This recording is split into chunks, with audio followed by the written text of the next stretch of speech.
So in the blessed seerah or life of Rasulullah sallallahu alayhi wasallam, we were at the end of the Battle of Uhud. And I want to mention some things about Uhud, the mountain itself, some things that are very important to us. And also recap to where we were. In Uhud, unlike what we see in a lot of the Hollywood productions or cartoons or even Qatar and things that are produced, unlike all of that, in reality, in Uhud, Rasulullah sallallahu alayhi wasallam, he showed a great amount of bravery, of being shuja', even though he was outside the main battlefield and he could have left. But he sallallahu alayhi wasallam with Abu Bakr and Umar and Sa'd ibn Abi Waqqas and other of the great Sahaba, Abu Dujana, they speared into the heart of the battle, killing many of the mushrikeen on the way, like Ubay ibn Khalaf, as we discussed.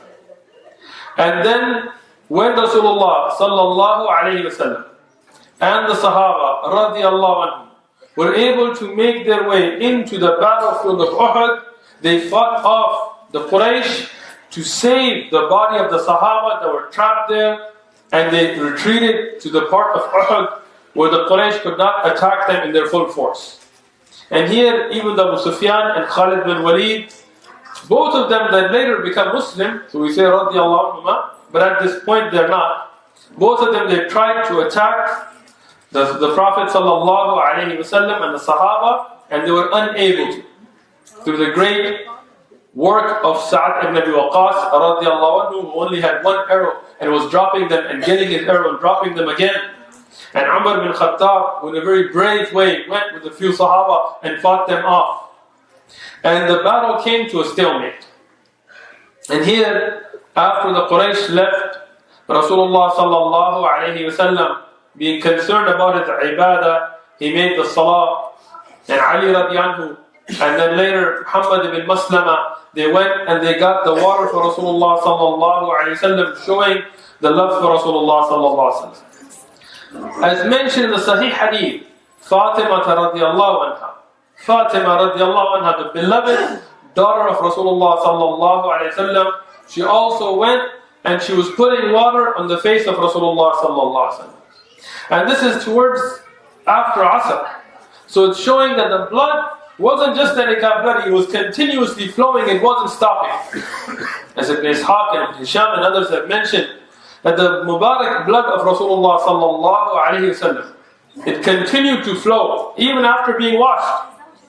And here Aisha radiallahu anha, she burnt some things and put that hot ash, the ash from the fire, inside the wound. Imagine the pain our Prophet sallallahu alayhi wasallam went through to defend this religion. I mean, this is the best of mankind, Rasulullah sallallahu alayhi wasallam, and he's going through this hardship. That blood is still flowing. He had a wound or on his shoulder for 1 month. This is the importance of this religion. Here, many fiqh masail are also taken from it. For example, when Fatima radiallahu anha, she's washing the face of her father. This shows the fiqh mas'ala that the daughter, she's mahram, she can touch the face, she can wash the face of her father. Many times you look at the books of fiqh and sometimes they take strange opinions when they go against the clear dalal. But in the seerah we will learn a lot of fiqh. We'll learn a lot of aqidah. We'll learn a lot of beneficial points, fawaid. And that's why the seerah is so important. And it's so important to rely upon the sahih ahadith in the seerah. When we look at the battle of Uhud and the mountain of Uhud, most Muslims unfortunately have a very negative connotation to Uhud. Usually when you talk about Badr, everybody becomes happy.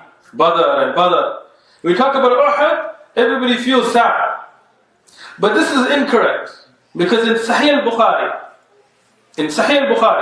Rasulullah sallallahu alayhi wasallam, he told us, as Anas ibn Malik radiallahu anhu reported, فقال النبي عليه الصلاة والسلام هذا جبل يعني الأحد يحبنا ونحبه. يعني الأحد الجبل حب للنبي عليه الصلاة والسلام. ونبينا محمد صلى الله عليه وسلم والصحابة رضي الله عنهم يحبون الأحد. يعني in Sahih Bukhari, Rasulullah said, this Jabal, this Uhud, it loves us and we love it. يعني the mountain of Uhud, it's loved by Rasulullah sallallahu alaihi wasallam. And this is in Al-Bukhari. So Muslim should not have a negative feeling towards Uhud. Uhud, the mountain, was loved by Rasulullah sallallahu alaihi wasallam. And that's why many a times you will find Rasulullah sallallahu alaihi wasallam giving the example of Uhud. Like in the hadith where Rasulullah sallallahu alaihi wasallam said that if I had gold to the size of Uhud, I would not want to spend the night with it sitting there. I would like to give it away. So the meaning of the hadith, and there are different narrations, but it still shows the mithal. Another hadith, Rasulullah sallallahu alaihi wasallam said, if you give the amount of gold like the mountain of Uhud, you will not be able to reach the level of my ashab. You will not be able to reach the level of my sahaba. That's why he told them, don't curse my sahaba. And this is an advice from our Prophet sallallahu alaihi wasallam, never to curse the sahaba. And even if you were able to give gold to the mountain of Uhud, you will not reach their status. Like this, in many other incidences, Rasulullah sallallahu alaihi wasallam in many ahadith has given the example of the mountain of Uhud. When we look at the day of Uhud, here Rasulullah sallallahu alaihi wasallam, after getting up, getting the Sahaba together, saving their lives, making salah, treating the injured that are amongst them, now they want to go back to the battlefield to get the ones who are dead and those that are injured. But now, there is another problem. What is the problem? Medina could be attacked. Because if you look at why did the Quraysh come out from Mecca? And we'll discuss this in the next dars as well, to discuss a final word on who won and who lost in Uhud. So when we talk about Uhud, why did the people of Mecca come out? Their goals were, one, to kill the Prophet sallallahu alaihi wasallam. Number two, to finish the Muslims, and to kill at least the leadership. Abu Bakr and Umar and Uthman and Ali radiallahu anhu. Three, to attack Medina and destroy that stronghold or that capital, as you could say in today's istilah, Dar al-Khilafah, as we would say in Arabic, the place where the Khilafah was run from was Medina. So they wanted to destroy that central focus. And that's why they came out to Medina. So these were three goals that if you look in Seerat, you will find the people of Quraysh wanted. So now, the first goal that they wanted to kill the Prophet sallallahu alaihi wasallam, Allah subhanahu wa ta'ala did not allow them to get it. So they failed. They were not able to kill the Prophet sallallahu alaihi wasallam, even with repeated attempts throughout Uhud. And even though they said, this is what we have to get done today, they weren't able to. They were neither able to kill the leadership of the Sahaba, Abu Bakr and Umar and Uthman and Ali, other than Hamza radiallahu anhu, who became shaheed. Other than him, the leadership of the Sahaba were still intact. Abu Dhabi, Jarrah, Talha, Zubair, all of them were there. So this second goal is also not accomplished. So now there's a third goal, to attack Medina. And Medina now is vulnerable. Medina, all the strong men are all outside. So then there was an issue that if they were victorious against the Sahaba, they would go and attack Medina and finish the job. So Rasulullah sallallahu alayhi wasallam, he told in a narration, Ali radiallahu anhu. Some of the ulama of Tariq said it was Seerat radiallahu anhu, but either way. Some of the ulama said both of them. They went out to go look at the Quraysh, to see if the Quraysh are on horses or camels. Why?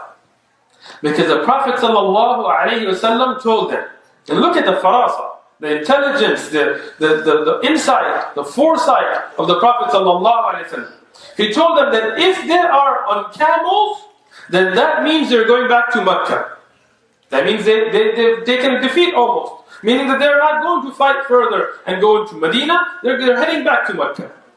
And if they are on horses, that means they're attacking Medina, and Rasulullah sallallahu alayhi wasallam, as the brave person he was, he said that if they go after Medina where the women and children and the old are, wallahi, we will follow them in and fight them a decisive battle. And this is very important, Uhud, that the Sahaba are not running. They're not fleeing like the Quraysh did in Badr. They're standing their ground. And they're willing to fight more. They're not completely down and out. Yes, there was a turn of events that caused a lot of losses because of the disobedience of the order of Rasulullah sallallahu alaihi wasallam. But it's not a defeat, because the Sahaba are still standing their ground. And they said, if they attack Medina further, we'll fight further, we're ready. So here, the Sahaba radiallahu anhum, they go out to see, are they on horses? Because horses are fast. They're faster than camels. For short distances, they're better. And Uhud is right there with Medina. So if they're trying to strike Medina, they will be on horses. Camels are better for long distance. And Mecca is far. So if they are on camels, that means they're going back to Mecca. And this is the Sahih Hadith. So here when the Sahaba radiallahu anhum, they went and checked, they found that the Quraysh were on camels. So they knew the Quraysh were not willing to fight anymore. They were not trying to attack Medina. They were going back to Mecca. So here Rasulullah sallallahu alayhi wasallam, now he has the task to go and check the injured and those that have become shuhada. So here Rasulullah sallallahu alayhi wasallam, again, from the amazing intelligence given to the Prophet sallallahu alayhi wasallam. You know, sometimes when you study the Seerat, it's not just the miracles, because there are many. We're discussing almost 3,000 of them in these durus. But it is the hikmah of the Prophet sallallahu alayhi wasallam that you're amazed by. He told the Sahaba to first go and look for Sa'ad ibn Abi Rabi' al-Ansari. Now, why? You know, Hamza radiyan had become shaheed. So many of the Quraysh are there from the Sahaba that have become shuhada. Why Sa'ad ibn Abi Rabi'? And this is one of the benefits the ulama derived from this. They said because Sa'ad ibn Abi Rabi' al-Ansari was a leader amongst the Ansar. And because that Allah subhanahu wa ta'ala blessed him, that he was a Muslim, he was a Mujahid, but he was also respected. If Rasulullah sallallahu alaihi wasallam didn't care about him and went out to look for the people who were his relatives from Al-Quraysh, then the Ansar would have said that our leaders were laying there in blood and he only cared about the Quraysh. And look at the love Rasulullah sallallahu alaihi wasallam has for the Ansar. He's caring about them before his own uncle. And this teaches us how to respect our leaders, how to respect the ulama, how to respect those that Allah has given authority, and to care about them as a matter of hikmah.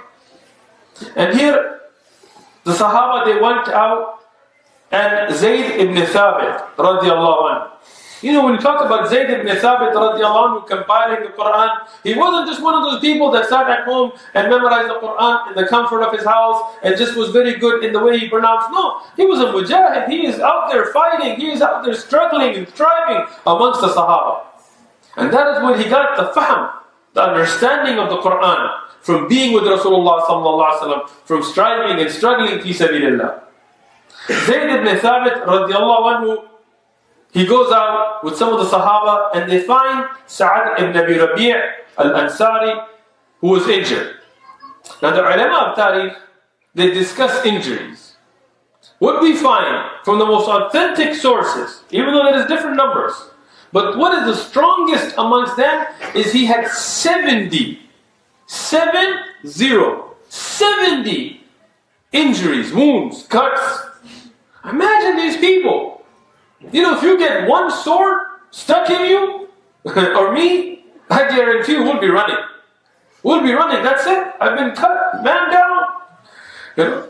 But here, the Sahaba, they had, imagine when he had 10, when he had 20, when he had 30, and he's still fighting. when he has 70 injuries and he's laying in his own blood. You know, sometimes when a hard time comes upon us, let's say you get angry, or you have some pain, subhanallah, we are so impatient, may Allah forgive us, that words come out of our mouth that are disrespectful to the qadr of Allah subhanahu wa ta'ala. May Allah protect us. And later on we're like, astaghfirullah. The sabr is at the time when that hardship hits, to control that tongue. And that's difficult. There's another hadith, not in Uhud, discussing. There was a woman whose child died, Sahih hadith. And she was crying because her loving child died. It's a very hard thing. And Rasulullah sallallahu alaihi wasallam, he passed from behind her. She can't see him. And he tells her to be patient. So she didn't say anything very rude. Like today, when somebody's going through a hardship, you tell them to be patient, they'll say some very bad things. All she said is, you don't know my pain. You're not going through what I'm going through. That's it. And the Prophet ﷺ didn't argue with her, he kept going. So when she was told, do you know who that was? She said, I don't know. She said, that was the messenger of Allah sallallahu alayhi wasallam. So she went to apologize to the Prophet sallallahu alayhi wasallam. What did the Prophet sallallahu alayhi wasallam tell her? That sabr is at the first incident of hardship. You know, once like a year passes and you're patient anyway, what other options do you have? You know, when you can't do anything anyway, you're going to be patient. But when that first element of hardship comes, to be patient, to stop the tongue, to stop the ghadab, to have hilm. This is what's important. So here, Sa'd ibn Abi Rabi' al-Ansari radiyallahu anhu, he is injured. And at that time, Zayd ibn Thabit radiyallahu anhu said to him that, how are you? He asked him, how is your condition? And he told him that Rasulullah sallallahu alayhi wasallam sends his salam to you. He sends his salam to you. And he's asking about you. Sa'd ibn Abi Rabi' al-Ansari, he became so happy. Imagine he's at the time of death. But he became so happy. Just because the Prophet ﷺ asked about him. And he said, Wallahi, I smell the fragrance of Jannah from the side of Uhud. What do you know of this? When I say that, what do you know about this? What do we understand from this? You know the fragrance of Jannah, as mentioned from different ahadith. When the people go on the Day of Judgment, the believers, some of them, there will be 500 years travel from Jannah and they will start to smell it. Some of them will get closer, they will smell it. Some will get closer. Even on the Day of Judgment, even while going to Jannah, you won't directly smell it. But these are the awliya of Allah subhanahu wa ta'ala. That Allah subhanahu wa ta'ala brought them that smell of Jannah to the earth even before their death. Think about this. You know, to drink from the water of Jannah, to eat from the fruits of Jannah, everybody has to wait not just for death, but after death, after the Day of Judgment, after Hisab, after may Allah protect us from going to the Nar, and then getting to Jannah. But these are the real awliya. Today, when you talk about a wali of Allah, somebody takes a guy who doesn't make salah. Some guy with a big fat mustache, no beard, he's sitting there not making salah, he's stinking, doesn't make wudu, and people are like, he's from the awliya. SubhanAllah. What kind of awliya are these?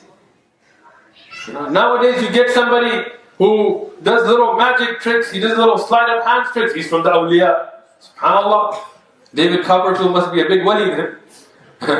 If this is the criteria, then Dajjal will be the biggest wali.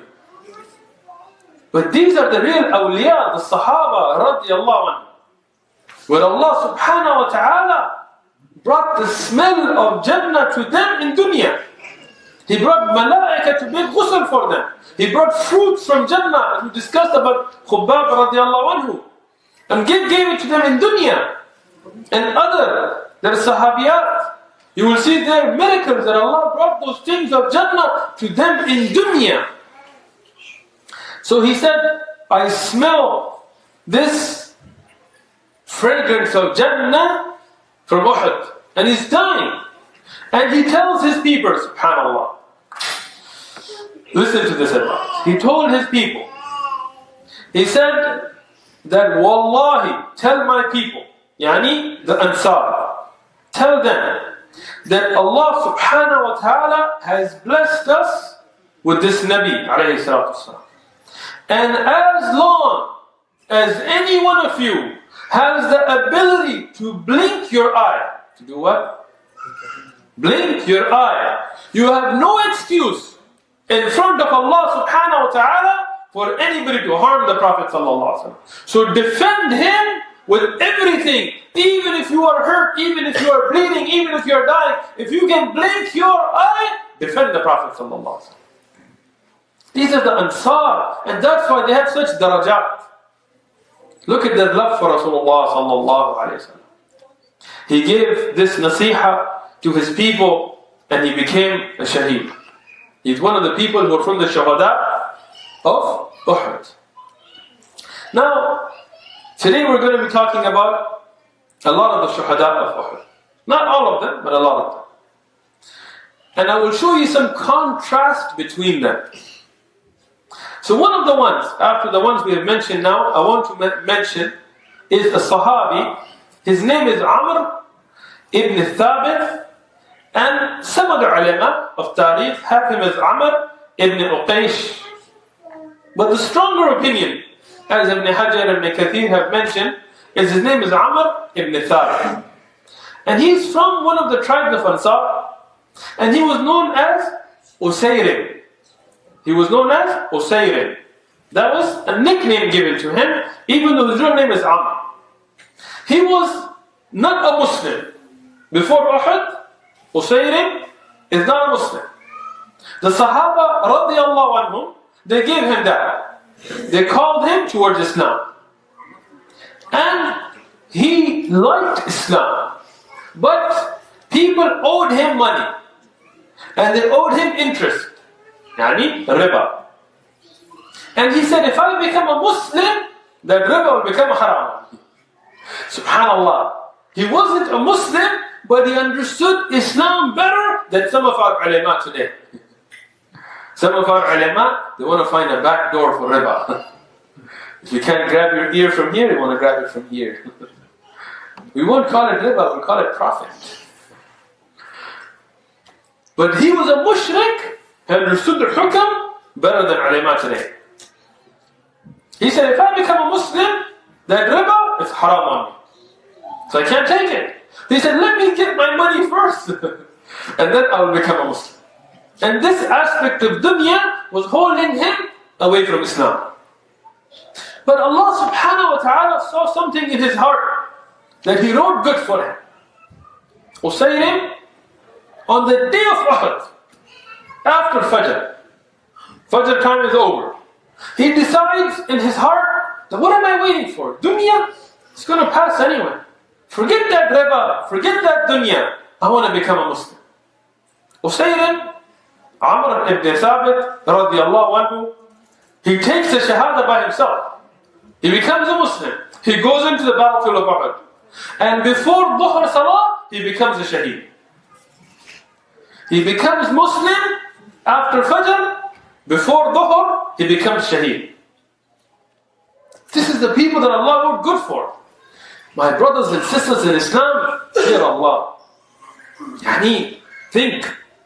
What if we are from those people that spend our life doing good and at the end we die on kufr? You have to be scared from Allah subhanahu wa ta'ala. Today we all think we have some guarantee to Jannah in our pocket. But there is no such thing, and that's why the Salaf, they used to cry to Allah subhanahu wa ta'ala to ask for istiqamah, for steadfastness. 𝐭𝐮𝐻, he lived a life of kufr, never made a single salah, and he will be from the people of Jannah. How? On the day of Uhud, he becomes a Muslim, and he fights in Uhud as the lion. And he's a very brave man. He attacks the enemy in its depth. And before the time of Dhuhr, he becomes shaheed. So here, afterwards, when the Sahaba, they're going through the people who have died, and they find the body of 𝐒𝐮𝐻, and it's been mutilated. Yani the kuffar, they mutilated the body. They cut off fingers and noses and ears and heads and took out eyes. And not just Hamza radiallahu anhu. Not just Hamza. All of the shuhada, except one we'll discuss, they were mutilated by the kuffar. So here, when they find the body, and they bring this news to Rasulullah sallallahu alayhi wa sallam, that 𝐒𝐮 had become a Muslim. He took the shahada. The Sahaba witnessed it. And then he fought, and he became shaheed. The Prophet sallallahu alayhi wa sallam said, he is from the people of Jannah.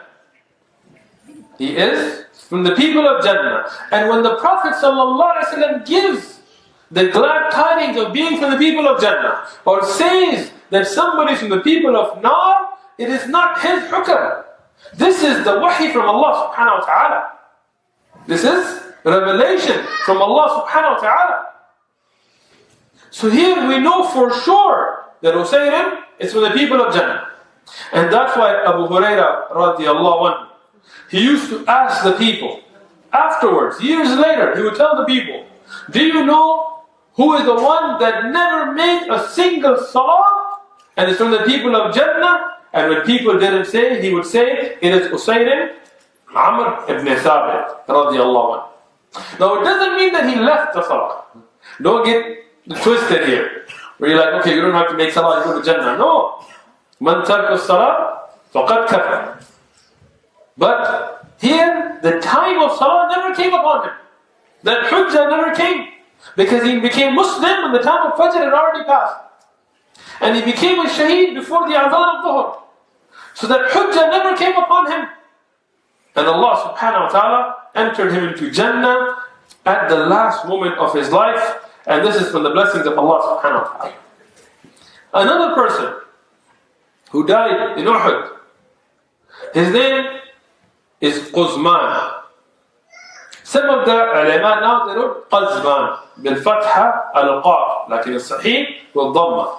𝐒𝐮𝐻, he was a man who fought, and he fought very bravely.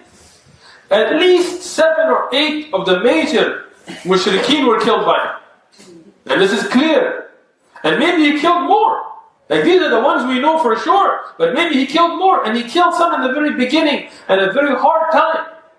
And he took many wounds on his body as well. Like the other Sahaba we mentioned, he took a lot of cuts. And he claimed to be a Muslim. And he was fighting alongside Rasulullah sallallahu alaihi wasallam.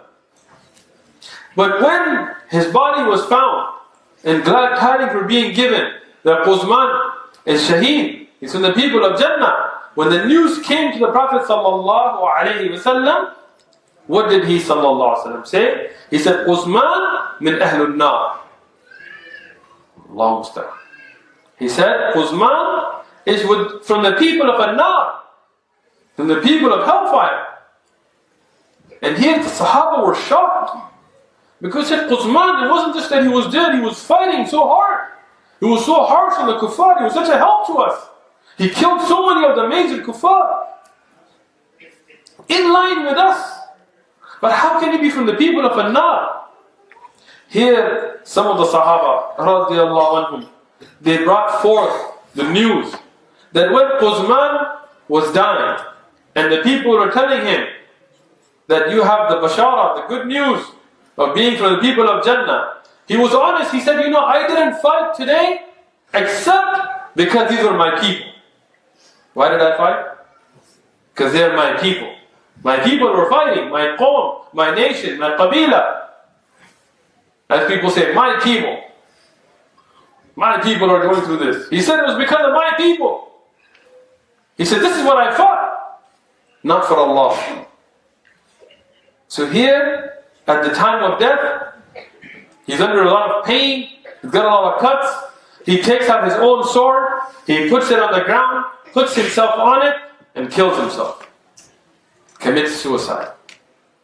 𝐒𝐮𝐻. In Sahih al-Bukhari, Rasulullah sallallahu alayhi wa sallam has given him the tidings of an-nar. So what does it tell us? Many beneficial points to take. First, إِنَّمَا الْأَعْمَالُ بِالنِّيَّاتِ. And verily, every deed is based upon the intention.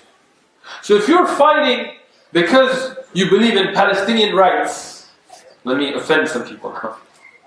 If you're fighting for the people of Palestine to have their land back, if you're fighting because you're Afghan, or because you're Kashmiri and you want for the people of Kashmir, or because you are this tribe or that tribe, then your death is in waste. You are wasting your life.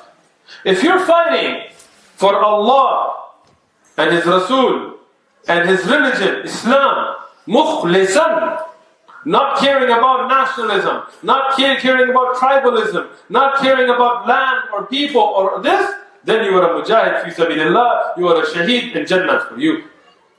But if you're fighting because you're liberating your people, then you are not shaheed. Don't care what anybody says. We have the hadith in front of us. This man is fighting next to Rasulullah sallallahu alaihi wasallam with Abu Bakr and awliya of Allah subhanahu wa ta'ala and Umar and Ali. And he's fighting the worst of kuffar, the Quraysh. And he dies. But because he did it for his people, the Prophet sallallahu alaihi wasallam said, he's from Ahlul Nar. Today, people say want to fight for Arab nationalism. Want to fight for Urdu rights. Want to fight because, our land, and that loving your land is a part of Iman. All these mu'du'at. Where's your sanad? They're mu'du'a hadith. Loving your qawm or your land has nothing to do with Iman. Loving Allah and His Messenger and His religion, this is the religion of Allah subhanahu wa ta'ala. If it's about your people, whether you mean by that African Americans, whether you mean by that Afghanis or Pashtun or Punjabi or Sindhi or Balochi or you mean by Arumu or Darood or Hawiya or Quraysh or Yemen or this or that or Palestine or Lebanon or Sham, all of this is useless. Allah subhanahu wa ta'ala made us tribes, yes, to get to know each other, alhamdulillah. If you say, I'm from Banu Asad, alhamdulillah. If you say you are from any tribe, you're Malay or you're this, alhamdulillah. But if that's what you're fighting for, this is not the jihad fi sabilillah. This is the first lesson. Secondly, it shows the tahreem, the forbiddance of suicide in Islam, under any condition. I don't find any dalil, under any condition, to kill yourself with your own hands. Any condition. And I challenge anybody to bring me that. Even if you look at the boy and the king in the hadith, in Sahih Muslim, and you will find, when he told the king to take the arrow and shoot him, he didn't kill himself. He didn't take the arrow and said, Bismillah, and showed the people that Allah does it. Even if you look at the dalail of Bara bin Malik jumping in Hadiqat al-Maut and the kuffar killing him, they're killing him, he didn't take his own sword and kill him. So those who misuse these dalail, they should look at the hadith of 𝐒𝐮𝐻𝐚𝐢, that the suicide was forbidden. Even in this time, even under pain, even under misery, even if you say our people are frustrated, we don't have anything, so he was frustrated as well. Doesn't mean it's okay to kill yourself. Suicide is when you are giving up hope in Allah subhanahu wa ta'ala. Attack the enemy if you are fighting into the depth of the enemy, like Khalid bin Walid radiyallahu anhu. But if Allah subhanahu wa ta'ala doesn't choose, you will not die. Like Khalid bin Walid radiyallahu anhu. But to strap a bomb and pull a button, we don't see dalail for this. And we hope that the brothers and sisters will look at this issue in the light of the Qur'an and Sunnah. When we look at the example of 𝐒𝐮𝐻𝐚𝐢 and the example of 𝐒𝐮, we see two different examples. Two very opposite. But there is another example I will give, which is even strangely different from them. Another person who died on the day of Uhud. And his name is Mukhayriq. He is al-Yahudi. He was a Jew. And even though he was a Yahudi in Medina, he stood up with the Prophet ﷺ. He went to his people who were Jewish, who were the Hebrew people living in Medina. And he told them, Ya ma'ashar al-Yahud, O people, O gathering of Yahud, Wallahi laqad alaykum al-haqq al-Nabi alayhi salatu wassalam. Even though he didn't say sallallahu alayhi wa sallam. He said, Anna nasr Muhammad alaykum haqq. In another riwayah, lahaq, yani bil-lam al-tawkeed aydan. So he went to his people, to the Jews of Medina, and he told them, look, to give nusra to this man Muhammad sallallahu alayhi wa sallam is a haqq upon you. Why? Because he said in the Torah, we find his dhikr, he is mentioned. And because helping him is a responsibility upon us, it is a haqq upon you to fight alongside this man. Imagine this. SubhanAllah, he has not become a Muslim. He is Jewish. And he goes to his people who are Jews. And he tells them, look, be fair. That it is a right upon all of us as Jews to defend Muhammad sallallahu alayhi wa sallam. And this is somebody who understood the Torah. He understood the book that was revealed to Musa alayhi salatu wasalam. And he understood that in it is the remembrance or the mention of Muhammad sallallahu alayhi wa sallam. And based not on the Quran, but based on the Torah, he said it is a haqq that the Yahud, they support the Prophet Muhammad sallallahu alayhi wa sallam. And when he told them this, what did they reply? Did they tell him, no, it's not in the Torah, no, we don't find it? They knew that this was true. SubhanAllah, look at their response. They knew that there was a haqq. So they didn't say, tell him no. But they told him, Al-yawm yawm as-sabt. Today is the day of Saturday. It's a Sabbath. We can't fight on a Sabbath. So he told them, Wallahi, la sabt lakum. But there is no sabt for you. He's a alim, he's telling him, what are you talking about? Medina is about to be attacked. This man is the one that was mentioned in the Torah. And you have to go defend him.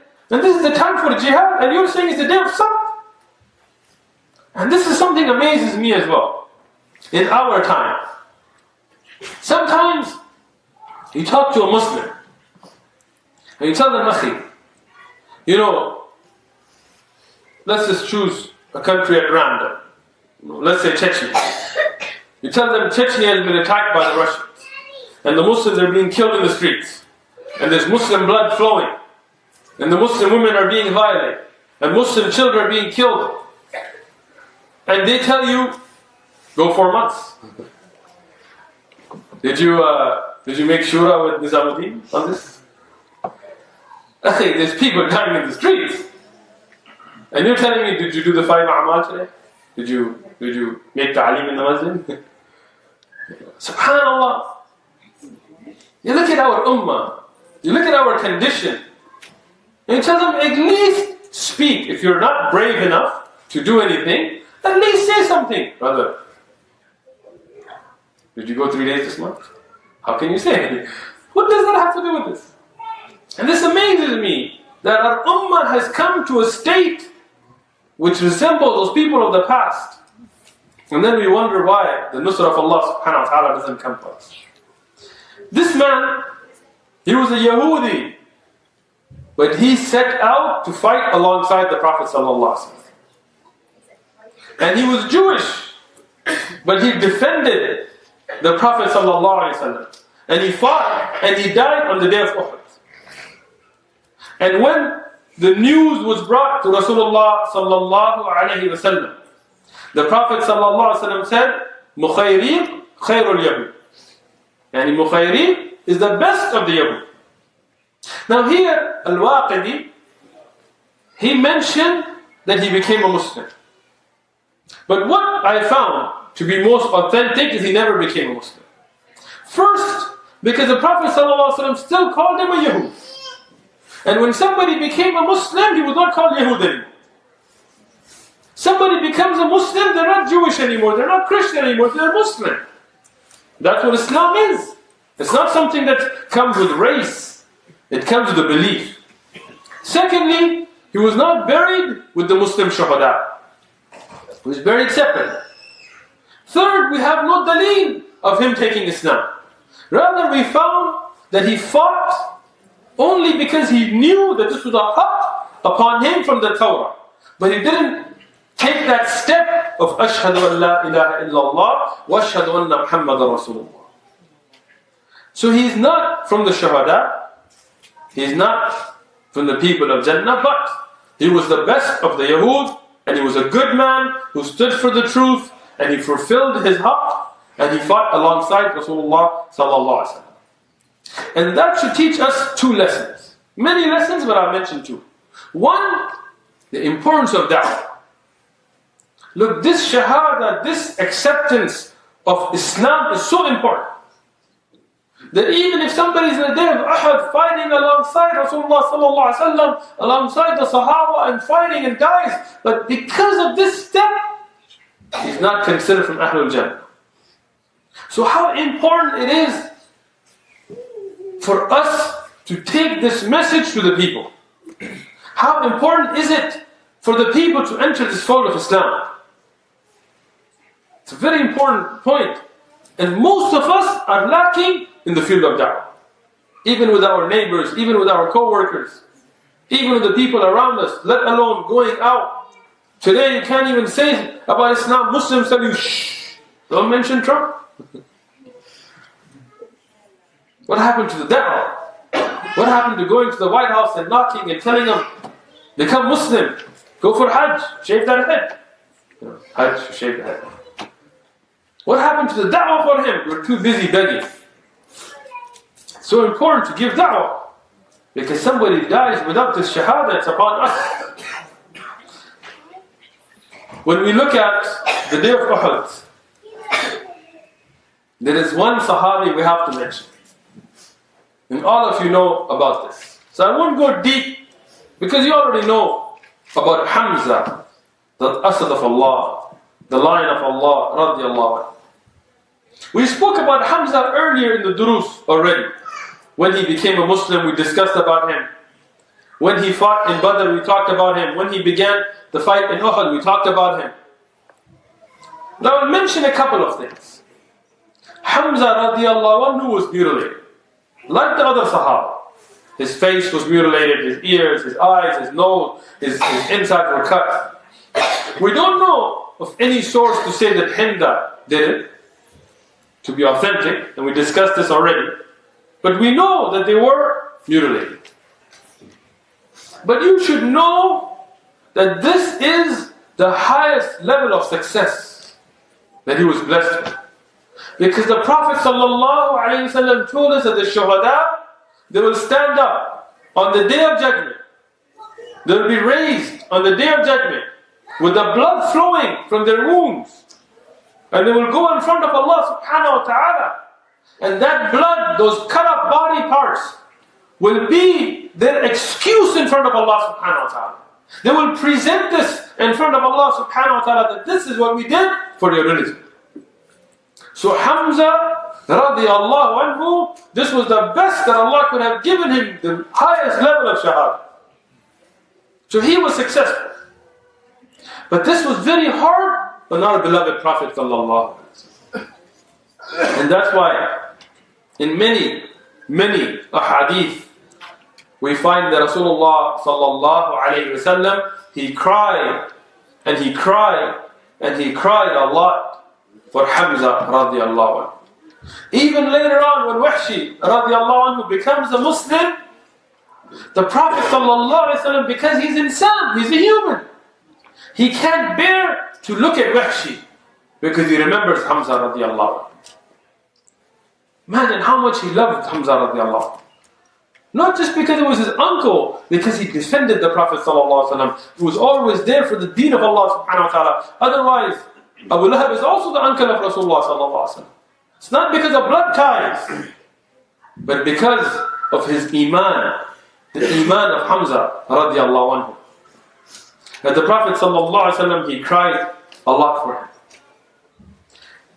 And we know about Hamza radiallahu anhu, that he had a sister. And his sister, Safiya, she loved him a lot. She is the aunt of Rasulullah sallallahu alaihi wasallam. And she is the mother of Zubayr radiallahu anhu. And when the women of Medina had come out, she was with them to defend and to help. And when she heard that Hamza radiallahu anhu had become shaheed, she wanted to see her brother. Now, she loved him a lot. And she's a woman. She has that soft heart. And our Prophet sallallahu alaihi wasallam, he is crying for Hamza radiallahu anhu. So when she starts to come, the Prophet ﷺ tells Zubayr, her son, to stop her. Imagine this sacrifice.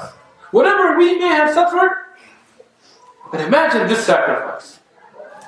So here, Zubayr radiallahu anhu, he goes and he tells Safiya radiallahu anha, his sister, to stay back. Don't go to him, because he knows if she sees him in that state of being totally mutilated, cut up, it will be too much for her to bear.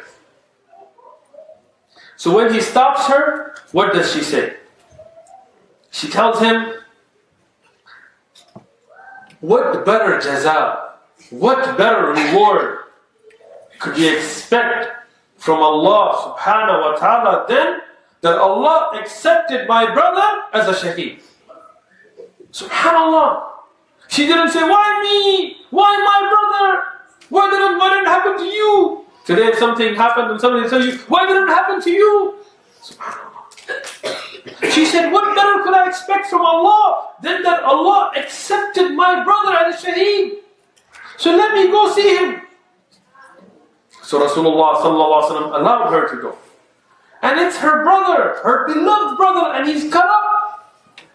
And he's not just an average man, he's Hamza, the lion of Allah.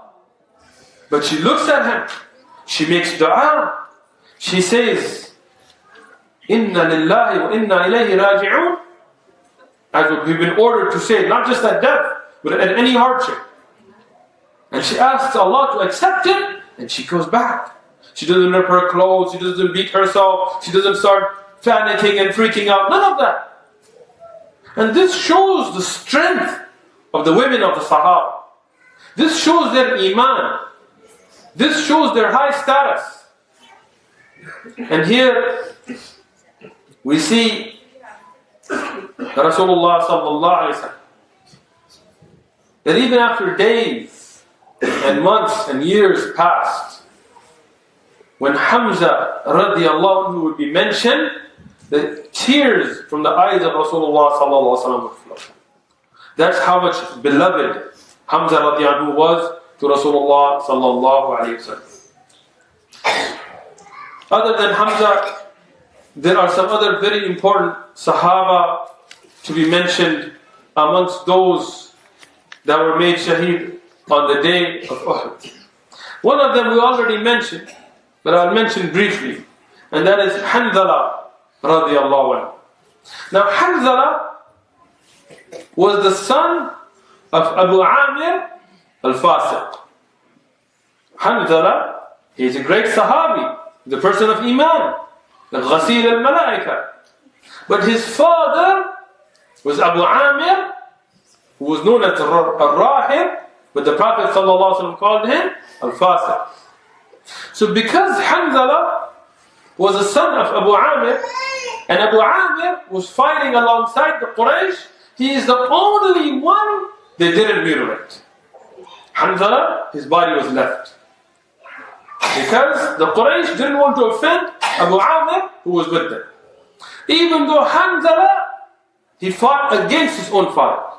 He fought against his own father for the haqq, for the truth. So Hanzala ibn Abi Amir, he became a shaheed. And he is the one we discussed earlier. Where in the battlefield of Uhud, where there's no water, we discussed the water was far when Ali radiallahu anhu and Muhammad ibn Maslama, they went out far to get the water. In the middle of the battlefield, he's totally wet. Water dripping from his face and his body. The Sahaba are shocked.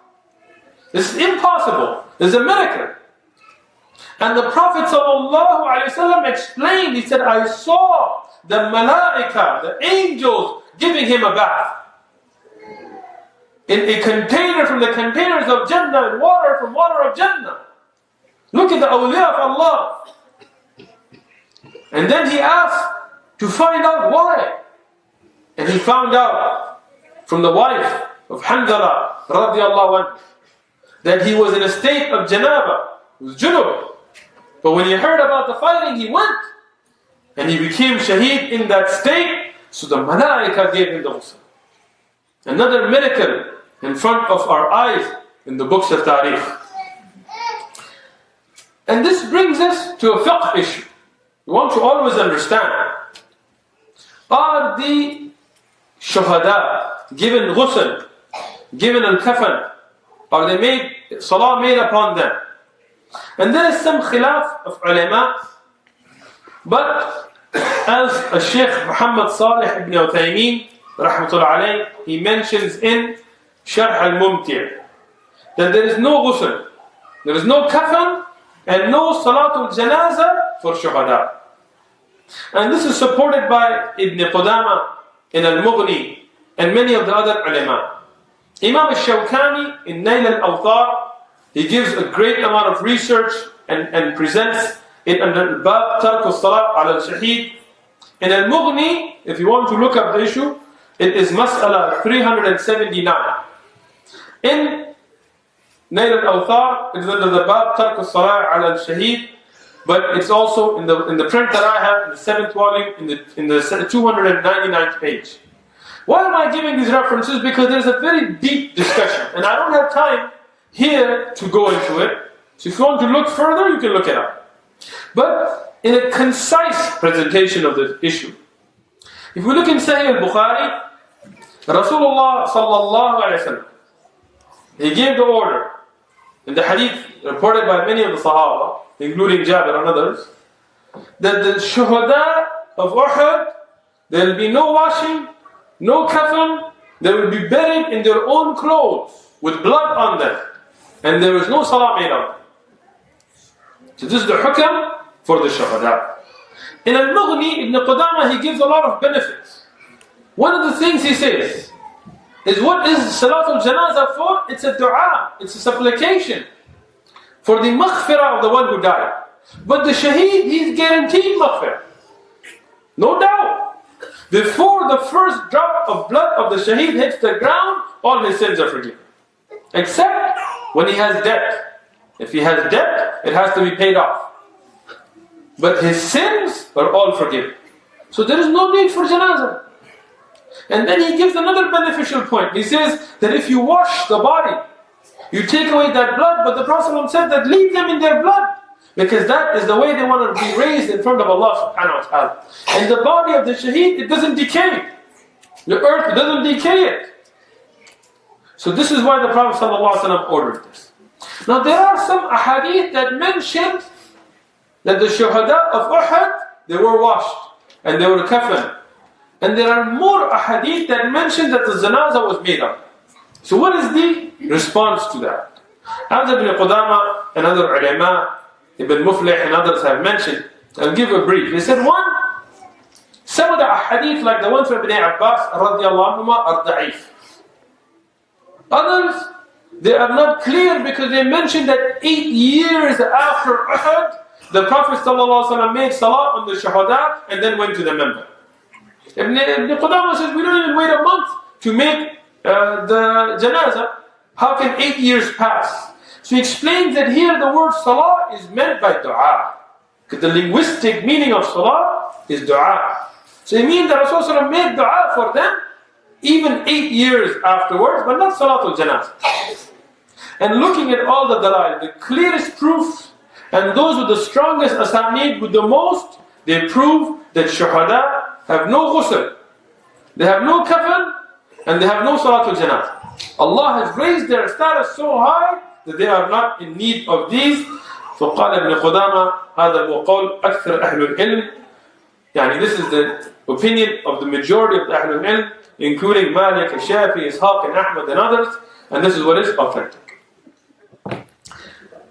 Rasulullah sallallahu alaihi wasallam, after going and seeing the Sahaba and letting them be wrapped in the clothes that they had, no kafan, no ghusl, he had graves dug for them.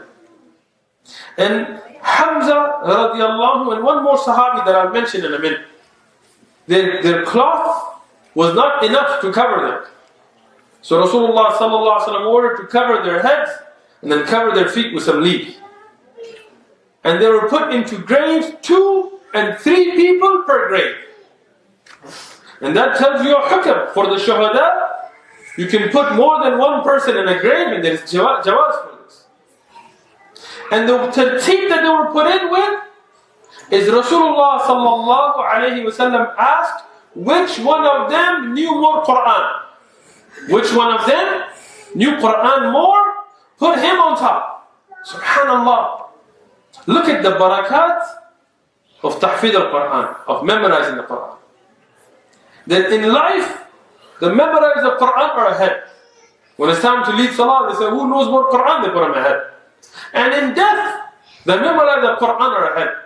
Even as shuhada, they're given precedence.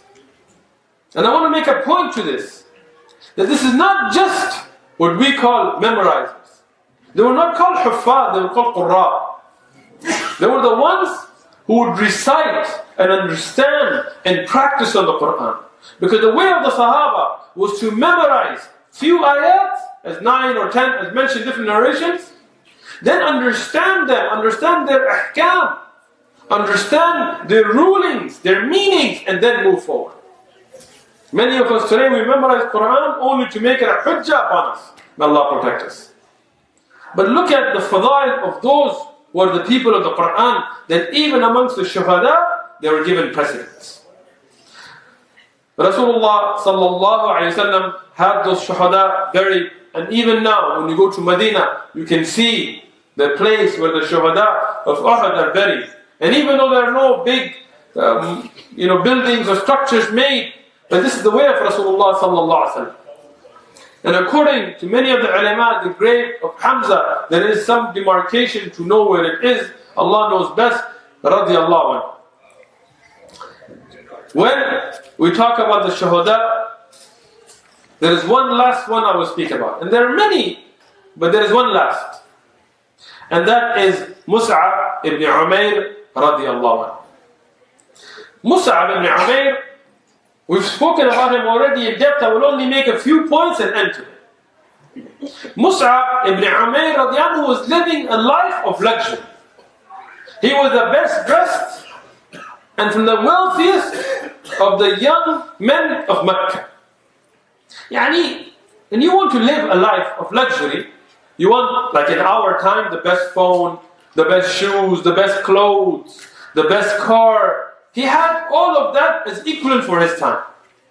As ulama of tariq, they write that his parents spoiled him so much that they would have people go outside of Mecca and bring the best of scents, the incense, the attar, and the best of clothing for him, so he would have it before anybody in Mecca. Imagine if your father or your mother today calls up Apple and pays them all this money that you get the Apple iPhone 8 before it even comes out of the market. Or the Samsung 8 or whatever. That before the new Nike shoes even out in the market, you have it. That's the kind of life he was living. Living it up. But subhanAllah, he became a Muslim and he was tied up by them, and he left and he ran from them and made hijrah and lived a life of zuhud in Medina. We discussed this. But how did he die? He died holding the banner of Islam. In his right hand, holding this flag of Islam. His right hand is cut. He takes it with his left, holding this flag of Islam. His left is cut. He's holding it with his chest, with his cut off arms, but he's not letting it fall, getting shot with arrows. The ulama have said 70 wounds on his body, and some have said more than that on his body when he fell. Some of them said 80, and some of them said more, of swords and arrows and spears, and he becomes a shaheed, and he doesn't even have enough cloth to bury him. SubhanAllah.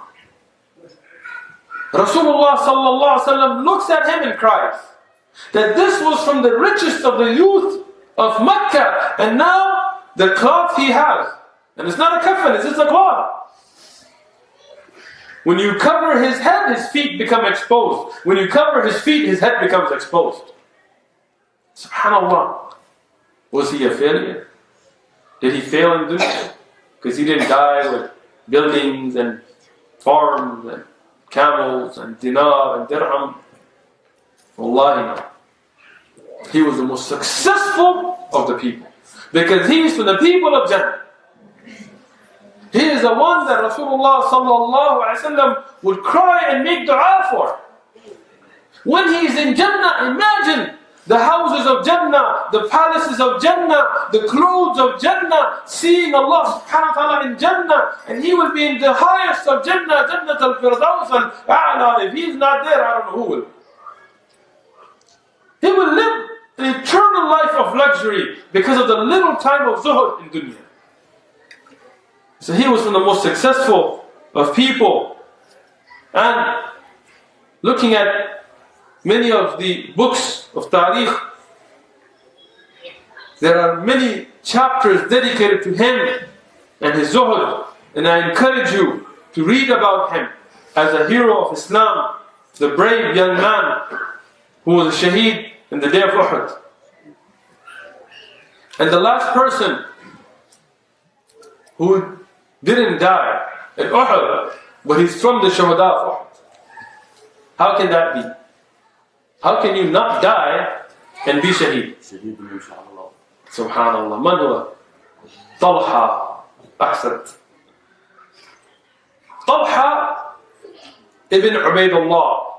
Talha ibn Ubaydullah radiyallahu anhu, from the Ashara who were given the glad tidings of Jannah.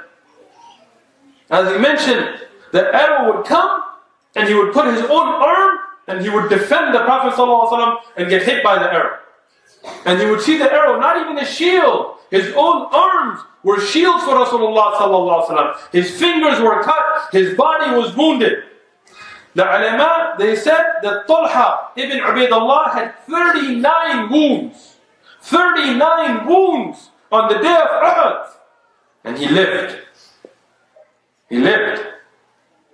But the Prophet ﷺ said that if you want to see the shaheed walking on the earth, look at Talha ibn Ubaydullah.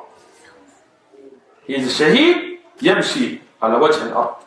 And he is the shaheed who is walking on the face of the earth.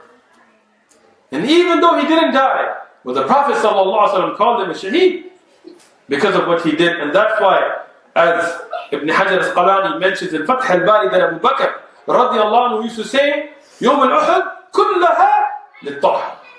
The day of Uhud, all of it was for Talha. He was everywhere defending the Prophet ﷺ, fighting, and everywhere you would look, you would find him. So he is from the Shuhada that didn't die on the day of Uhud, but he's called from the Shuhada of Uhud because the Prophet ﷺ called him that. And inshallah ta'ala, next week we'll discuss the way back to Medina and the second commandment to go after the Quraysh and the women of the Muslims and their role in this time and their importance. Next Saturday, inshallah ta'ala. Jazakumullahu khairan.